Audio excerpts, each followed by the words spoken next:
সঙ্গী।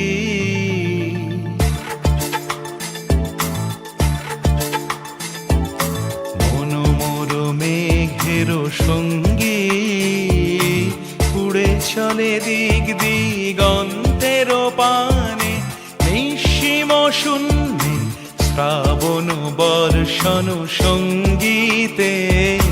রিমিঝিম রিমিঝিম রিমিঝিম, মনোমোর মেঘের সঙ্গী, উড়ে চলে দিক দিগন্তের পানে, নিঃসীম শূন্যে শ্রাবণ বর্ষণ সঙ্গীতে। রিমিঝিম রিমিঝিম